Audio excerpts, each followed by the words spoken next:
Hi everyone, my name is Eduardo Isaac Berry from Berry Science Lab, and today we're going to talk about path independence. So we've talked about how path integrals work. Contour integrals are essentially what happens if you trace a contour into the complex plane, then graph as far as you can graph a complex function, and then take all the area under that contour and sum it up, just like you would for a regular integral. So it's kind of like you take a function, compose it with a contour, and then take the integral of that with respect to time, but with an extra twist. So contour integrals were kind of like the complex version of line integrals, if you would put it that way. Last time, we proved that for any holomorphic function, or rather for any non-holomorphic function, the path integrals are not independent of path.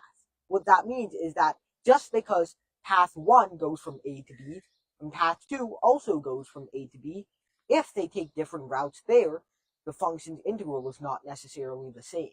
Now, that's not true for most functions, any holomorphic function. Well, most of the time, any holomorphic function, if you take two curves, most of the time, the path integrals over both of them will be the same. But today, we talked about how that's not the only constraint. The function doesn't just have to be holomorphic. The curves that you're taking have to be homotopic. What does that mean? Well, it essentially means there's a continuous way to morph and deform one of the curves into another. And so, the proof of this essentially takes advantage of the fact that, this map has to be continuous.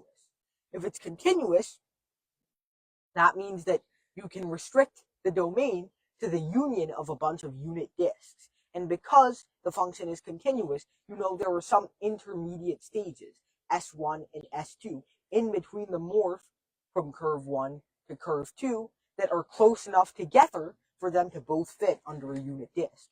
And if that happens, then you're able to integrate them like normal. There is absolutely no way a branch cut can happen on a scale smaller than the unit disk, right? So then the integral over each of the unit disks has to be the same for curve 1 and curve 2, or they have to differ by a constant. And that constant is going to have to be the same in every disk, which means at the end of the day, the integral over curve 1 and the integral over curve 2 are both going to be primitives of the function, as in they're going to be the exact same but differ by a constant.